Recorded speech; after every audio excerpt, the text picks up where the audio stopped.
بسم اللہ الرحمن الرحیم۔ گمنام ہیروز کے معزز ناظرین و سامعین، السلام علیکم۔ ڈاکٹر محمد اونیب سلیمی کے ساتھ آپ سن رہے ہیں دیوتا۔ تو آئیے بڑھتے ہیں کہانی کی جانب۔ اب فیری کار ڈرائیو کر رہی تھی اور وہ اس کی سیٹ پر بیٹھا ہوا تھا۔ تھوڑی دیر بعد ٹرانسمیٹر پر اشارہ موصول ہوا۔ اس نے اپنے ٹرانسمیٹر کو آپریٹ کیا، پھر کہا، میں علی مراد بول رہا ہوں انکل، آپ کو ٹیلی فون پر میرا نام نہیں لینا چاہیے تھا۔ اوہ سو سوری، مجھ سے بھول ہو گئی تھی۔ تم دونوں کے لیے موٹر بوٹ ریزرو ہو چکی ہے۔ اس کے ڈیش بورڈ میں ریوالور اور کارتوس بھی رکھے ہوئے ہیں۔ ایک بات یاد رکھو، اس بوٹ کو کہیں بھی ساحل کے پاس روکو تو صرف اسے لاک نہ کرو، بلکہ اس کے انجن کا ایک پرزہ بھی کھول کر جیب میں رکھ لو۔ یہاں اکثر پرائیویٹ کشتیاں چوری ہوتی رہتی ہیں۔ اچھی بات ہے، میں یہ احتیاطی تدبیر کروں گا۔ ایک بات مجھے کھٹک رہی ہے، اگر انٹیلیجنس والوں نے تمہیں میرے ساتھ دیکھا ہے تو وہ تمہارے بارے میں معلومات حاصل کرنے کی فکر میں ہوں گے۔ تم نہیں جانتے، یہاں فیری کو میری بھتیجی کی حیثیت سے کوئی نہیں جانتا۔ اس کے پیچھے ایک لمبی داستان ہے جو میں بعد میں کسی وقت سناؤں گا۔ فیری نے یہ مجھے ساری باتیں بتا دی ہیں۔ وہ یہ لڑکی بڑی جلد باز ہے اور بہت ہی معصوم ہے، کسی کو دھوکہ دینا نہیں چاہتی۔ کیا تم اس سے نفرت کرو گے؟ آپ کیسی باتیں کر رہے ہیں؟ کیا آپ ہمارے خاندانی راز نہیں جانتے؟ کیا آپ یہ نہیں سمجھتے کہ کسی دن میرے متعلق بھی ایسا انکشاف ہو سکتا ہے؟ نہیں بیٹا، خدا نہ کرے ایسا ہو۔ میری دعا ہے کہ ایک دن تم فرہاد کے بیٹے ثابت ہو سکو۔ آپ انٹیلیجنس والوں کے متعلق کچھ کہہ رہے تھے۔ ہاں بیٹے، میں نے فیری کو اپنے سے دور رکھ کر اس کی پرورش کی ہے۔ میں سخت الجھن میں تھا کہ اس سے اپنا رشتہ کیا ظاہر کروں اور کس طرح سماج میں اس کی کوئی پوزیشن بنا سکوں۔ آخر میں نے سوچا، میری بھتیجی کی موت کو 16 برس گزر چکے ہیں، دنیا والے شاید اسے بھول چکے ہیں، یوں بھی وہ سوسائٹی میں زیادہ مقبول نہیں تھی۔ یہ سوچ سمجھ کر میں نے فیری کو اپنی بھتیجی بنا لیا اور یہی بیان دیا کہ یہ پاکستان اور بھارت میں رہ کر ایک کتاب لکھ رہی تھی، بہت عرصے بعد مجھ سے ملنے آئی ہے۔ یہ بات میں نے اپنے چند خاص لوگوں کو بتائی ہے۔ یہ کوئی پریس کانفرنس والا بیان نہیں ہے۔ کہنے کا مطلب یہ ہے کہ انٹیلیجنس والے بھی فیری کو مجھ سے منسوب نہیں کر سکتے۔ میں آپ کی بات کسی حد تک سمجھ رہا ہوں، لیکن انٹیلیجنس والوں نے اگر ہوٹل میں آپ کے ساتھ مجھے دیکھا ہے تو پھر فیری کے ساتھ بھی دیکھا ہے۔ یہی تو میں کہنے جا رہا ہوں۔ فیری کے ساتھ تمہیں دیکھنے کے باوجود وہ اس کے متعلق کچھ نہیں جانتے۔ جس طرح تمہارے بارے میں بالکل نئی تحقیقات ہوں گی، اسی طرح فیری کے سلسلے میں بھی ہوں گی۔ کیا یہ بہتر نہیں ہوگا کہ جس طرح تم ابھی اپنا پاسپورٹ اور شناخت بدلنے جا رہے ہو، اسی طرح فیری کی بھی شناخت بدل دی جائے اور اس کا نام بدل دیا جائے؟ یعنی اب فیری آپ سے دور رہا کرے گی؟ ہاں، میرے ساتھ رہے گی تو خواہ مخواہ قانونی گرفت میں آتی رہے گی۔ میں تو ان قانون کے محافظوں سے نمٹتا آ رہا ہوں۔ وہ اس معاملے میں بالکل کوری ہے، خواہ مخواہ پریشان ہوتی رہے گی، لیکن یہ اکیلی کہاں بھٹکے گی؟ اس کی فکر نہ کرو، میرے ذرائع بہت وسیع ہیں۔ اگر وہ اس ملک سے نکل جانا چاہے تو بہت اچھی بات ہوگی۔ فرانس ہمارا وطن ہے، وہ پیرس پہنچے گی تو وہاں میرے ذرائع بھی کام آئیں گے، اور تمہارے پاپا وغیرہ بھی تو موجود ہیں۔ بہرحال میں نہیں جانتا کہ فیری سلسلے میں کیا فیصلہ کرے گی، یا تم دونوں متفقہ طور پر کسی نتیجے پر پہنچو گے۔ میں اتنا ہی کہنا چاہتا ہوں کہ جو بھی فیصلہ کرو، مجھے اس سے آگاہ نہ کرنا اور نہ ہی مجھے اپنی نئی شناخت بتانا، تاکہ وہ ٹیلی پیتھی جاننے والا سپر ماسٹر چپ چاپ میرے دماغ میں آ کر تم لوگوں کے بارے میں کچھ معلوم نہ کر سکے۔ پارس سمجھ رہا تھا کہ توقع کے بالکل ہی خلاف فیری کی ذمہ داری اس کے سر آ رہی ہے۔ وہ حیران تھا کہ تقدیر اس کے ساتھ کیا تماشے کر رہی ہے۔ اسے ایک بہت ہی بھولی بھالی، بہت ہی خوبصورت لڑکی کے پاس لے آئی ہے۔ وہ اس سے دور رہنا چاہتا تھا، لیکن حالات اسے اور قریب کرتے جا رہے تھے۔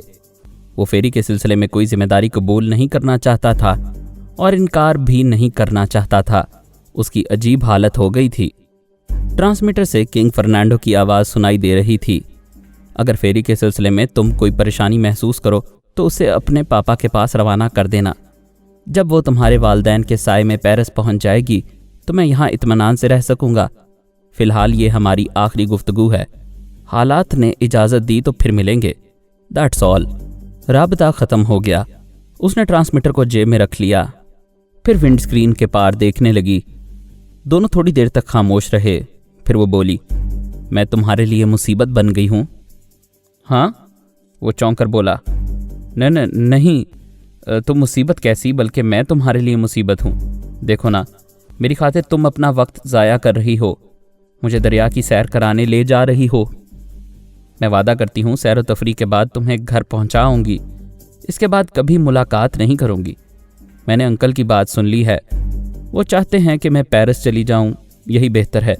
اگر کل کی فلائٹ میں سیٹ مل گئی تو میں کل ہی چلی جاؤں گی۔ وہ چپ رہا، سوچنے لگا، آخر یہ لڑکی کیا چیز ہے، میری مستقل مزاجی کو کمزور بنا رہی ہے۔ جاتی ہے تو چلی جائے، مجھے اپنی قوت ارادی سے کام لینا چاہیے، سخت بن جانا چاہیے، پتھر ہو جانا چاہیے۔ وہ بیٹری پارک پہنچ گئے۔ وہاں ان کے لیے ایک موٹر بوٹ تیار تھی۔ کنگ فرنینڈو کے ایک خاص ماتحت نے وہاں تک ان کی رہنمائی کی، پھر پارس کو بتایا کہ وہ موٹر بوٹ کس طرح ہینڈل کی جا سکتی ہے اور اس میں کتنی طرح کے خفیہ میکینزمز ہیں۔ اس نے ایک چھوٹا سا ریموٹ کنٹرولر دیتے ہوئے کہا، جب ریموٹ کنٹرولر کے اس بٹن کو دباؤ گے تو ایک خفیہ ڈیش بورڈ کھل جائے گا۔ پارس نے اس بٹن کو دبا کر دیکھا، ڈیش بورڈ ایک طرف سے کھلتا چلا گیا۔ اس کے اندر ایک ریوالور اور کئی کارتوس رکھے ہوئے تھے، نوٹوں کی گڈیاں اور ایک ٹرانسمیٹر بھی تھا۔ اس نے ریموٹ کنٹرولر کے ذریعے ڈیش بورڈ کو پھر بند کر دیا۔ اس موٹر بوٹ کا انجن خراب ہونے کی صورت میں ایک ایکسٹرا انجن تھا۔ پچھلے خانے میں کھانے پینے کی چیزیں تھیں، پانی کی بوتلیں بھی رکھی ہوئی تھیں۔ ڈیش بورڈ کا ایک خانہ جو واضح طور پر کھل سکتا تھا، ان میں 2 ٹارچ لائٹ اور ایک اینٹی ڈارک لینس کے گوگلز تھے، جنہیں اندھیرے میں پہن لو تو تاریکی بہت حد تک چھٹ جاتی تھی اور بہت کچھ نظر آنے لگتا تھا۔ کنگ فرنینڈو کا خاص آدمی تمام باتیں سمجھانے کے بعد چلا گیا۔ فیری نے کہا، آؤ بیٹھو، ہم چلتے ہیں، ذرا 1 منٹ۔ یہ کہہ کر پارس نے اپنے دونوں ہاتھ سر سے بلند کیے، ان ہاتھوں کی انگلیوں کو آپس میں ملایا، انہیں ایک دوسرے سے الگ کیا، پھر ایک دوسرے سے ملایا، پھر ہاتھ نیچے کر لیے۔ فیری نے پوچھا، یہ کیا ہے؟ میں اپنی نگرانی کرنے والے ایک شخص کو بلا رہا ہوں، اعلیٰ بی بی کے ماتحت اس کی نگرانی کرتے رہتے تھے۔ اس نے کہہ دیا تھا جب بھی ان کی ضرورت ہوگی تو وہ اسی طرح ہاتھ اٹھا کر اشارہ کرے گا تو کوئی بھی ماتحت اس کے قریب آ سکتا ہے۔ صرف چند ہی سیکنڈ کے بعد ایک شخص اس کے قریب آ کر بولا، یس پارس بابا۔ اس نے کہا، میں ابھی دریا کی سیر کے لیے جا رہا ہوں، ہم جزیرہ ایلس تک جائیں گے، پھر واپس آ جائیں گے۔ اعلیٰ بی بی کو میرا پیغام دو، میں نے آج کنگ فرنینڈو سے ملاقات کی ہے اور ان کی ایک بھتیجی کے ساتھ تفریح کے لیے جا رہا ہوں۔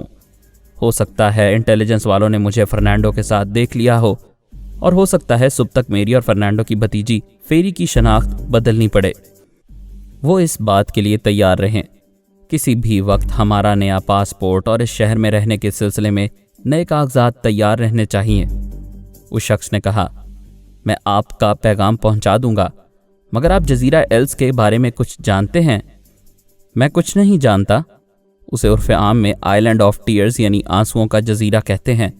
وہاں پہلے امریکہ کے قدیم باشندے آباد تھے، اب وہ بالکل ویران ہے۔ آپ اچھی طرح سمجھ سکتے ہیں ویران جزیروں میں خطرات کی گنجائش ہوتی ہے۔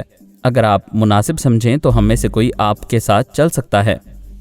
فیری نے کہا، میں اس جزیرے کے متعلق جانتی ہوں، ہم وہاں قدم نہیں رکھیں گے، ہم تو صرف جزیرے کے ساحل تک جائیں گے، پھر وہاں رکے بغیر واپس آ جائیں گے۔ اس شخص نے کہا، پھر تو آپ ضرور جائیں، آپ کے لیے کسی باڈی گارڈ کی ضرورت نہیں ہے۔ وہ چلا گیا۔ پارس موٹر بوٹ کی سٹیئرنگ سیٹ پر آ کر بیٹھ گیا۔ فیری نے قریب آ کر کہا، تم نے تو کہا تھا کبھی دریا کی سیر نہیں کی، پھر موٹر بوٹ کیسے چلاؤ گے؟ میں نے کہا تھا چاندنی رات میں کبھی سیر نہیں کی، ورنہ مجھے سائیکل اور موٹر سے لے کر موٹر بوٹ اور ہوائی جہاز تک چلانا سکھایا گیا ہے۔ وہ اس کے ساتھ والی سیٹ پر آ کر بیٹھ گئی۔ دور تک چاندنی پھیلی ہوئی تھی، کتنے ہی رومانی جوڑے چپو والی کشتی میں بیٹھے ہوئے تھے۔ کسی کشتی پر 2 محبت کرنے والے چپو چلا رہے تھے، کسی کشتی پر صرف محبوب چپو چلا رہا تھا اور محبوبہ اس کے شانے پر سر رکھے ہوئے بیٹھی ہوئی تھی۔ فیری ان مناظر سے نظریں چرا رہی تھی اور شرماتے ہوئے سر جھکائے بیٹھی ہوئی تھی۔ پارس کبھی سوچ بھی نہیں سکتا تھا کہ امریکہ جیسے شہر میں ایسی شرمیلی لڑکی ملے گی۔ پارس کو یہ رومانی ماحول بہت اچھا لگ رہا تھا۔ اس نے آج تک خشک مضامین پڑھے تھے، خشک موضوعات پر ریسرچ کرتا رہا تھا۔ اس نے خصوصاً سانپوں کے زہر اور ان کے توڑ کے متعلق کافی معلومات حاصل کی تھیں۔ کہاں زہر اور کہاں یہ حسن، دونوں میں زمین آسمان کا فرق تھا۔ وہ زہریلی آب و ہوا سے نکل کر چاندنی میں لہر لہر بہتا جا رہا تھا۔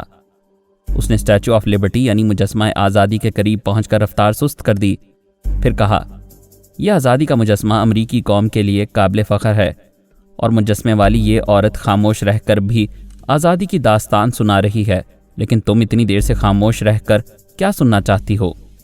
وہ جھینپ کر بولی، بس یوں ہی خاموش تھی، سوچ رہی تھی کہ یہ مجسمہ آزادی ہے۔ تو یہ مجسمہ آزادی ہے، تم مجسمہ کیوں بنی ہوئی ہو؟ وہ ایک گہری سانس لے کر بولی، میں تقدیر کی ستم ظریفی پر غور کر رہی تھی، آخر یہ ایسا کیوں کرتی ہے؟ چٹکی بھر خوشی دیتی ہے اور یہ خوشی بھی چھین لینے کی دھمکی دیتی ہے۔ انسان کو ایسا نہیں سوچنا چاہیے، بلکہ قناعت پسند ہونا چاہیے۔ جو اسے مل رہا ہے اسے ہنسی خوشی قبول کرنا چاہیے۔ اس سے کیا ہوگا یہ ہم میں سے کوئی نہیں جانتا۔ وہ بولی، انجن بند کر دو، ہم چپو چلائیں گے۔ پارس نے انجن کو بند کر دیا۔ دونوں نے ایک ایک چپو کو پکڑا، پھر اس کے ذریعے آگے بڑھنے لگے۔ پارس نے پوچھا، اگر ہم مینہٹن کا پورا ایک چکر لگانا چاہیں تو کتنا وقت لگے گا؟ انجن سٹارٹ کر کے چلایا جائے تو ہم 3 گھنٹے میں مینہٹن کا ایک چکر لگا لیں گے، اور اگر چپو چلائیں تو؟ وہ مسکراتے ہوئے بولی، پھر تو بازو تھک جائیں گے، ہم اسی موٹر بوٹ پر گر پڑیں گے۔ اگر گرتے وقت کوئی بازو تھام لے تو؟ اس کی مسکراہٹ ایک دم سے حیا میں بدل گئی۔ وہ منہ پھیر کر دوسری طرف دیکھنے لگی۔ اس کی یہی ادا مار رہی تھی۔ وہ پریشان ہو کر سوچنے لگا، یہ غلط بات ہے، آزمائش کے اس مرحلے میں مجھے مستقل مزاج رہنا چاہیے، اپنی قوت ارادی سے کام لے کر اس لڑکی سے بچنا چاہیے۔ اگر آج اس کے ساتھ چند گھنٹے خیریت سے گزار کر دور ہو جاؤں گا تو پھر اس کا جادو مجھ پر نہیں چل سکے گا۔ وہ چپو چلاتے ہوئے مجسمہ آزادی سے دور نکل گئے۔ وہ ہانپتے ہوئے بولی، میں تو تھک گئی ہوں، پلیز انجن سٹارٹ کرو۔ اس نے انجن سٹارٹ کیا۔ موٹر بوٹ تیزی سے آگے بڑھنے لگی۔ پارس کی سمجھ میں نہیں آیا کہ دل کی دھڑکنیں تیز ہیں یا موٹر بوٹ کی رفتار۔ پارس نے خود کو محبت کے اس بے رحم موضوع سے ہٹانے کے لیے پوچھا، تمہارے انکل اپنی بھتیجی کی یاد تازہ رکھنے کے لیے تمہیں فیری کہتے ہیں، ورنہ تمہارا اصل نام فرزانو ہے۔ اگر میں تمہیں فرزانہ کہوں تو؟ وہ ایک دم سے خوش ہو کر بولی، ہائے، یہ تو کسی پاکستانی لڑکی کا نام ہو گیا، مجھے یہ نام پسند ہے، پھر کہو فرزانہ۔ پارس نے اسے پیار سے دیکھتے ہوئے کہا، فرزانہ۔ پارس اس کا نام لے کر کن اکھیوں سے دیکھ رہا تھا۔ اس کی غزالی آنکھیں خوابناک ہو گئی تھیں، اور یہ قدرتی حیا کا ایک واضح ثبوت تھا کہ خوابناک ہونے کے باوجود وہ شرما رہی تھی، لجا رہی تھی۔ پھر ایک گہری سانس لے کر بولی، میں کراچی میں رہی، کوئٹہ میں رہی، پشاور گئی، لاہور میں قیام کیا، ہر جگہ ایک انفرادی تہذیب بھی ملی اور اجتماعی تہذیب بھی۔ میں نے اکثر سوچا، اگر مجھے پاکستان میں رہنا ہوا تو میں کہاں رہوں گی، کراچی، کوئٹہ، پشاور یا لاہور؟ پارس نے پوچھا، پھر تم نے کیا فیصلہ کیا؟ فیری نے شرما کر سر جھکا لیا، پھر آہستگی سے بولی، فیصلہ عورت نہیں کرتی، اس کا جیون ساتھی کرتا ہے۔ آسمان پر چاند مسکرا رہا تھا، چاندنی لہر لہر اترا رہی تھی، سرد ہوا کے جھونکے یوں لگ رہے تھے جیسے اندیکھی محبوبہ گلے لگ رہی ہو اور ہوا کے سرد جھونکوں کو گرما رہی ہو۔ اس نے پوچھا، ہم کتنی دور آ گئے ہیں؟ وہ چونک گئی، پھر آس پاس دیکھنے کے بعد سامنے دور تک دیکھتے ہوئے بولی، وہ دیکھو، ہم جزیرہ ایلس یعنی آئی لینڈ آف ٹیئرز کے قریب پہنچ رہے ہیں۔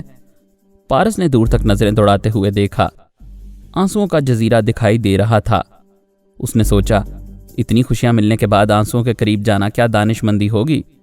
اس کے دل نے کہا، ہرگز نہیں، ہم اس جزیرے کے قریب سے گزر کر واپس مڑ جائیں گے۔ اس نے پوچھا، تم آنسوؤں کے جزیرے کے متعلق کیا جانتی ہو؟ یہی کہ یہاں کبھی امریکہ کے قدیم باشندے آباد تھے، ان کے درمیان خانہ جنگی ہوئی اور سب کے سب مارے گئے۔ وہاں نہ کوئی کھیتی باڑی ہو سکتی ہے، نہ وہاں کوئی معدنی خزانہ ہے، دور تک ریگستان ہے، پتھریلی پہاڑیاں اور چٹانیں بھی ہیں۔ وہاں عام آدمیوں کا داخلہ ممنوع ہے۔ فوج کے سپاہی دن رات اس جزیرے کے اطراف گشت کرتے رہتے ہیں۔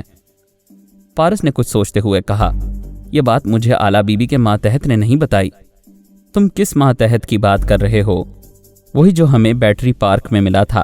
جو میرے ساتھ باڈی گارڈ کی حیثیت سے آنا چاہتا تھا۔ فرزانہ نے کہا، اس جزیرے کے متعلق بہت کم لوگ جانتے ہیں۔ میں اس لیے جانتی ہوں کہ انکل کی معلومات بہت وسیع ہیں۔ انہوں نے ایک دن مجھے سمجھایا تھا، کبھی کشتی کی سیر کے لیے نکلو تو اس جزیرے کے قریب سے گزر جانا، مگر وہاں قدم نہ رکھنا، وہ جزیرہ سرکاری تحویل میں ہے۔ پارس بڑی تیزی سے سوچ رہا تھا۔ اس نے بڑبڑانے کے انداز میں کہا، اس کا مطلب ہے اس جزیرے میں کوئی خاص بات ہے۔ فرزانہ نے کہا، بھلا خاص بات کیا ہو سکتی ہے؟ سرکاری معاملات ہیں، وہاں کوئی فوجی اڈہ بھی ہو سکتا ہے۔ تم کیا سوچ رہے ہو؟ میں جزیرے میں جانے کے متعلق سوچ رہا ہوں۔ وہ حیرانی سے بولی، یہ ممکن نہیں ہے۔ رات کے وقت کوسٹ گارڈز بہت محتاط رہتے ہیں اور پیٹرولنگ پارٹیز موٹر بوٹ وغیرہ میں چاروں طرف گشت کرتے رہتے ہیں۔ پارس نے موٹر بوٹ کو واپس موڑتے ہوئے کہا، چلو میں تمہیں بیٹری پارک چھوڑ دوں گا، وہاں سے پھر واپس آؤں گا۔ کیا تنہا آؤ گے؟ کیا مجھے چھوڑ دو گے؟ تم خود کہہ رہی ہو یہاں ہر قدم پر خطرہ ہے اور سخت پہرا ہے۔ تمہیں خطرات سے کھیلنے کی عادت نہیں ہے۔ یہ عادت مجھے بھی نہیں ہے، لیکن مجھے بہت کچھ سکھایا گیا ہے، اس لیے خطرات کا عادی ہوتا جاؤں گا۔ تمہیں سکھایا گیا ہے اور میں تمہارے ساتھ رہ کر سیکھ سکتی ہوں، تمہاری طرح خطرات کی عادی بن سکتی ہوں۔ تمہیں جزیرے میں تنہا نہیں جانے دوں گی۔ پاگل نہ بنو، تم میرے ساتھ جاؤ گی تو مجھ پر دوہری ذمہ داریاں عائد ہو جائیں گی۔ ایک تو مجھے اپنی جان بچانے کی فکر ہوگی، دوسرا تمہاری حفاظت کا خیال رہے گا۔ فرزانہ نے زبان سے کچھ نہیں کہا، ایک گہری سانس لے کر سوچنے لگی۔ یہی تو میں دیکھنا چاہتی ہوں، تم خطرات میں میرا کتنا خیال رکھتے ہو۔ یہی تو مردانگی ہے اور یہی تو محبت ہوگی۔ وہ زبان سے کچھ نہ بولی، چپ چاپ اگنیشن کی چابی کو گھما دیا۔ انجن بند ہو گیا۔ پارس نے پوچھا، یہ کیا کر رہی ہو؟ وہی جو کہہ چکی ہوں، ہم اس جزیرے میں ساتھ جائیں گے یا پھر نہیں جائیں گے۔ اسی وقت ایک موٹر بوٹ تیزی سے چلتی ہوئی آئی۔ اس کی سرچ لائٹ ان پر پڑ رہی تھی۔ میگا فون کے ذریعے کہا جا رہا تھا، don't stay here, go back to the Statue of Liberty. یہاں نہ رہو، مجسمہ آزادی کے پاس واپس چلے جاؤ۔ پارس نے انجن کو سٹارٹ کیا، پھر موٹر بوٹ کو واپس لے جانے لگا۔ تھوڑی دور جانے کے بعد وہ رک گیا۔ گشت کرنے والی پیٹرولنگ پارٹی جزیرے کی دوسری سمت گھوم گئی تھی اور ان سے بہت دور نکل گئی تھی۔ وہ بے بسی سے بولا، تو مجھے مجبور نہ کرو، واپس چلو، میں تمہیں چھوڑ کر آؤں گا۔ میں وعدہ کرتی ہوں تمہارے لیے مصیبت نہیں بنوں گی، تم پر کوئی بوجھ نہیں ہوگا۔ میں اپنی حفاظت خود کروں گی، لیکن تمہارے ساتھ جزیرے میں جاؤں گی۔ ابھی تم چپو چلا رہی تھیں، تمہارے بازو دکھنے لگے تھے، تم تھک گئی تھی، اور جزیرے کے ساحل تک پہنچنے کے لیے ہمیں موٹر بوٹ کے انجن کو خاموش رکھنا ہوگا، چپ چاپ چپو چلا کر جانا ہوگا۔ پارس کی بات ختم ہونے سے پہلے ہی اس نے ایک چپو کو اٹھا لیا، پھر بولی، آؤ ہم اس طرح جائیں گے۔ موٹر بوٹ کا انجن خاموش تھا۔ پارس نے دوسرا چپو سنبھالا، پھر وہ تیزی سے ساحل کی طرف جانے لگے۔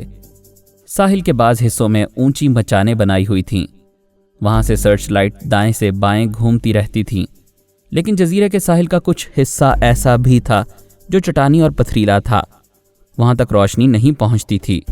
پارس ایسے ہی حصے سے گزرتا ہوا دو چٹانوں کے درمیان بوٹ کو لے آیا۔ اسی وقت ایک پیٹرولنگ پارٹی موٹر بوٹ میں گزر رہی تھی اور سرچ لائٹ کے ذریعے دور دور تک دیکھ رہی تھی۔ ان دو چٹانوں کے درمیان ایک بڑا سا پتھر تھا جو موٹر بوٹ کو چھپائے ہوئے تھا۔ پارس نے وہیں لنگر ڈال دیا، ڈیش بورڈ کو کھول کر ریوالور اور کارتوس نکالے، تمام کارتوس جیبوں میں ٹھونس لیے۔ ایک ٹارچ اور ایک اینٹی ڈارک گاگلز یعنی نائٹ ویژن گاگلز فرزانہ کو دیا، دوسرا اپنے پاس رکھا۔ پانی کی ایک بوتل شانے سے لٹکائی، پھر موٹر بوٹ سے اتر کر ساحل کی زمین پر قدم رکھتے ہوئے دور دور تک دیکھنے لگا۔ چاندنی میں حد نظر تک دکھائی دے رہا تھا۔ وہ چٹانوں اور پتھروں کی آڑ لے کر آگے بڑھنے لگا۔ ایک جگہ سرچ لائٹ کی روشنی گزرتی جا رہی تھی۔ پارس نے اس کے ساتھ ایک پتھر کے پیچھے دبک کر پوچھا، ایسی حالت میں کیا کرنا چاہیے؟ ذرا سامنے فاصلے پر مچان دکھائی دے رہی ہے، لائٹ وہیں سے آ رہی ہے۔ فرزانہ نے کہا، تم زیادہ سمجھدار ہو، پھر مجھ سے کیوں پوچھ رہے ہو؟ میں دیکھنا چاہتا ہوں تم کتنی ذہین ہو اور ان حالات میں کیا مشورہ دے سکتی ہو۔ وہ مچان کی طرف دیکھتے ہوئے سوچنے لگی، پھر بولی، اس مچان پر رہنے والے آدمی اپنے ہیڈ کوارٹر سے ٹرانسمیٹر کے ذریعے یقیناً رابطہ قائم کرتے ہوں گے۔ اگر تم ان سے ٹکراؤ گے یا انہیں مار ڈالو گے تو رابطہ ختم ہو جائے گا، پھر ہیڈ کوارٹر والوں کو شبہ ہوگا۔ پارس نے خوش ہو کر کہا، شاباش، تم نے ذہانت کا ثبوت دیا ہے۔ اسی خیال کے مطابق زمین پر رینگتے ہوئے آگے بڑھتی چلو۔ کوہنیاں اور گھٹنے چھلتے رہیں گے، تکلیف ہوگی لیکن ہم کسی سے چھیڑ چھاڑ کیے بغیر آگے نکل جائیں گے۔ وہ اس کی مرضی کے مطابق اونتھی زمین پر لیٹ گئی، پھر اس کی طرح کوہنیوں اور گھٹنوں کے بل رینگتے ہوئے آگے بڑھنے لگی۔ ایک جگہ پہنچ کر بولی، آخر ہم کہاں جا رہے ہیں؟ میں اسی طرح پورے جزیرے کا چکر لگاؤں گا اور یہ معلوم کروں گا کہ یہاں کون سا سرکاری راز ہے جس کی اس طرح سے حفاظت کی جا رہی ہے۔ وہ اسی طرح رینگتے ہوئے اس مچان سے دور نکل گئے۔ اس کے بعد اٹھ کر کھڑے ہو گئے، پھر جھک کر دوڑتے ہوئے دور تک جانے لگے۔ بہت دور جانے کے بعد جب دوسری مچان نظر آئی تو پھر زمین پر لیٹ گئے اور اسی طرح رینگتے ہوئے آگے بڑھنے لگے۔ دوسری مچان کے بعد پارس نے راستہ بدل دیا۔ اس بار وہ جزیرے کے درمیانی حصے کی طرف رینگتے ہوئے جانے لگے۔ بہت دور جانے کے بعد وہ پھر فرزانہ کے ساتھ اٹھ کر کھڑا ہوا اور جھکتے ہوئے دوڑتے ہوئے اس چھوٹی سی پہاڑی کی طرف جانے لگا جو چاندنی میں دکھائی دے رہی تھی۔ فرزانہ عرف فیری کو اپنی زندگی سے بہت پیار تھا۔ وہ موت سے ڈرتی تھی۔ وہ نہیں جانتی تھی کہ پارس کتنا شاذور، کتنا باصلاحیت اور کتنا حاضر دماغ ہے۔ یہ سب کچھ نہ جاننے کے باوجود اسے اعتماد تھا کہ یہی وہ مرد ہے جو اس کا محافظ ہو سکتا ہے۔ زندگی ایک بار ملتی ہے اور ایک ہی بار کسی مرد پر اعتبار کیا جا سکتا ہے۔ بے شک اسے زندگی سے پیار تھا، لیکن آج موت سے بھی خوف نہیں آ رہا تھا۔ یہ جو لمحات اس کے ساتھ گزر رہے تھے یہی زندگی کا حاصل تھے۔ اس کے بعد چاہے موت آتی یا قیامت آتی، اسے کسی بات کی پرواہ نہیں تھی۔ اچانک پہاڑی کے ایک حصے سے کسی نے للکارتے ہوئے کہا، ہالٹ! وہ دونوں رکے مگر زمین پر لڑکتے ہوئے ایک پتھر کی آڑ میں چلے گئے۔ چاند پہاڑی کی دوسری طرف تھا۔ اس کی روشنی ادھر نہیں آ رہی تھی، قدرے تاریکی تھی، لہٰذا دونوں نے نائٹ ویژن گاگلز آنکھوں پر پہن لیے۔ ایسے ہی وقت کہیں سے ٹارچ کی روشنی قریب آ رہی تھی، کوئی ان کی طرف چلا آ رہا تھا۔ پارس نے فرزانہ کے کان کے قریب منہ لا کر کہا، تم یہیں دبک کر رہنا، ذرا بھی حرکت نہ کرنا، میں ابھی آ رہا ہوں۔ وہ رینگتا ہوا ایک طرف نکل گیا۔ تھوڑی دیر بعد فرزانہ نے کچھ آوازیں سنی جیسے دو آدمی ٹکرا گئے ہوں۔ اوں آں کی آواز نکل رہی تھی، پھر یک بارگی خاموشی چھا گئی۔ تھوڑی دیر بعد قریب ہی پارس کی آواز سنائی دی۔ وہ کہہ رہا تھا، فرزانہ میں تمہارے پاس آ رہا ہوں، لیکن اس وقت یہاں کے ایک گارڈ کی وردی میں ہوں، مجھے دیکھ کر پریشان نہ ہونا۔ وہ رینگتا ہوا قریب آ گیا۔ اسی وقت دور کہیں سے کسی کی آواز سنائی دی۔ کوئی کہہ رہا تھا، مارگن، ابھی تم کس کو للکار رہے تھے؟ کیا تم نے کسی کو دیکھا ہے؟ تم کہاں ہو؟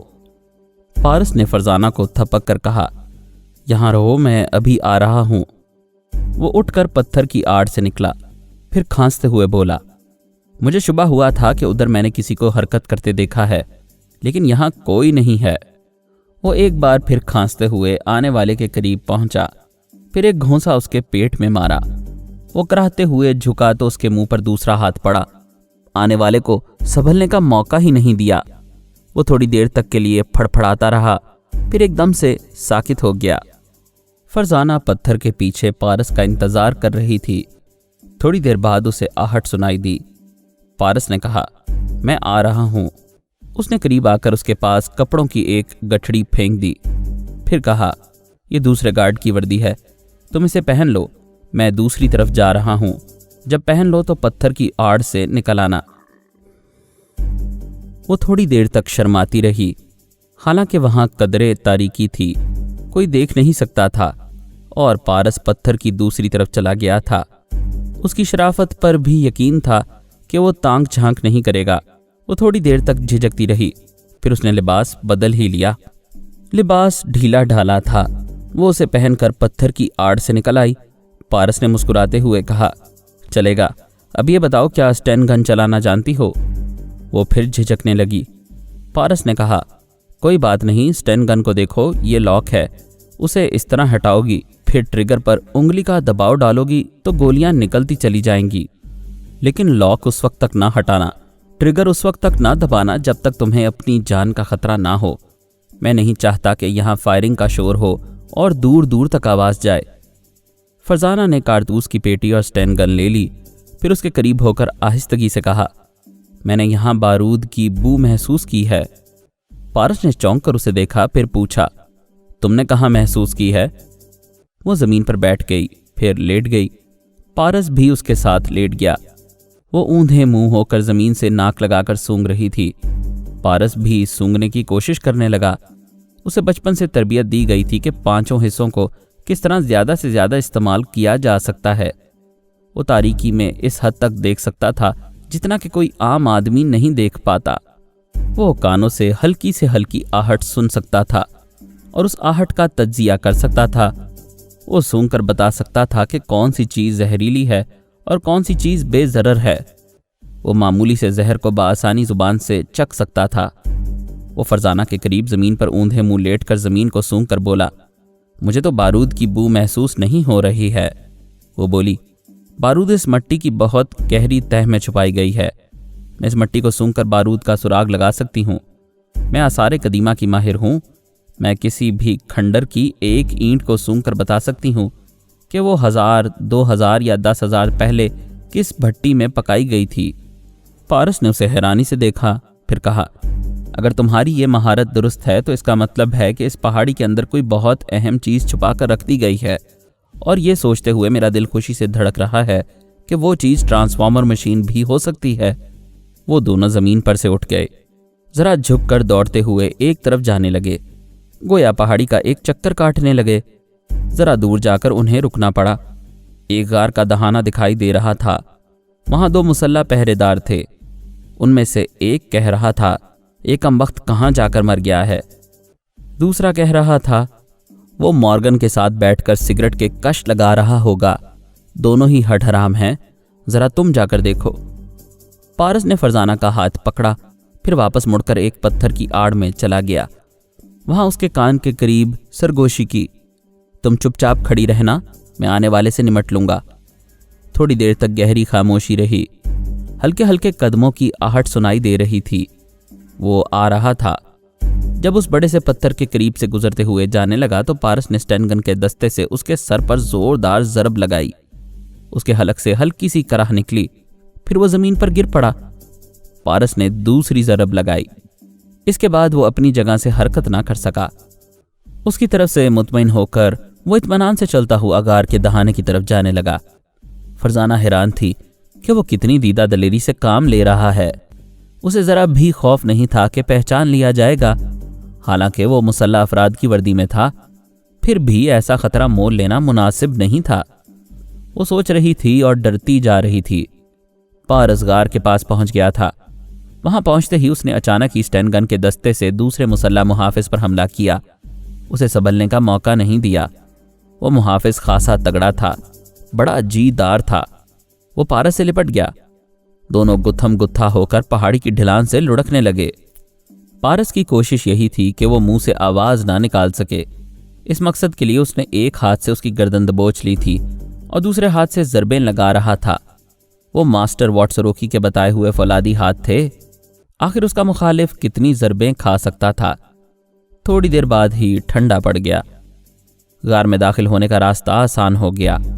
وہ فرزانہ کا ہاتھ پکڑ کر دوڑتا ہوا غار تک آیا، پھر دبے قدموں اندر جانے لگا۔ فرزانہ نے سہارے کے طور پر اس کے ایک بازو کو تھام لیا تھا۔ بازو کی مچھلی ابھری ہوئی تھی۔ وہ سوچ رہی تھی، یہی تو وہ فولادی جسم ہے جس کے متعلق لڑکیاں سوچتی ہیں۔ مجھے تو بیٹھے بٹھائے آئیڈیل مل گیا ہے۔ کیا ہوا کہ اس کے ساتھ ایک خطرناک مہم میں مصروف ہوں؟ جان جائے کوئی بات نہیں، جان کی قدر کرنے والا تو ساتھ ہے۔ وہ غار کے ایک ایسے حصے میں پہنچا جہاں راستہ بند ہو گیا تھا۔ دائیں بائیں کوئی راستہ سجھائی نہیں دے رہا تھا۔ اس نے ٹارچ روشن کی، پھر چاروں طرف روشنی کرتے ہوئے دیکھنے لگا۔ ایک جگہ ایک آہنی سلاخ نظر آئی۔ اس نے سلاخ کو ادھر سے ادھر گھمایا تو اچانک ہی وہ بند راستہ دروازے کی طرح ایک طرف سے رکھنے لگا۔ اس دروازے کے دوسری طرف دور تک پھیلا ہوا بڑا سا ہال دکھائی دے رہا تھا۔ بہت اونچائی تک کرینیں لٹکتی ہوئی ادھر سے ادھر جا رہی تھیں۔ نیچے ٹرالیاں سامان سے بھری ہوئی گزر رہی تھیں۔ اس ہال کے ایک دور افتادہ حصے میں ایک شخص اونچی کرسی پر بیٹھا ہوا تھا، جیسے کوئی شہنشاہ تخت طاؤس پر بیٹھا ہو۔ اس نے تالی بجاتے ہوئے کہا، کم آن ینگ بوائے، تم نے تو کمال کر دیا۔ ہمارے مچان کے سپاہیوں سے نظریں بچا کر آئے اور ادھر آ کر ہمارے 4 آدمیوں کو ہلاک کر دیا۔ ہم یہ تماشا اس اسکرین پر دیکھتے آ رہے ہیں۔ اس نے ایک اسکرین کی جانب اشارہ کیا۔ پارس اور فرزانہ نے ادھر دیکھا۔ غار کے باہر کا حصہ نظر آ رہا تھا۔ شاہانہ کرسی پر بیٹھا ہوا شخص ریموٹ کنٹرولر کا بٹن دبا رہا تھا۔ مزید اقساط سننے کے لیے ہمارے چینل کا سبسکرائبر بنیں اور ساتھ ہی بیل آئیکن کو کلک کریں تاکہ آپ کو ہر آنے والی نئی ویڈیو کی نوٹیفیکیشن ملتی رہے۔ ہماری ویڈیوز کو لائک اور شیئر کریں اور ہمیں اپنی دعاؤں میں یاد رکھیے گا۔ ISI اور پاک آرمی زندہ باد، پاکستان پائندہ باد۔ ہم پھر ملیں گے انشاءاللہ ایک نئی قسط کے ساتھ۔ تب تک کے لیے اللہ حافظ۔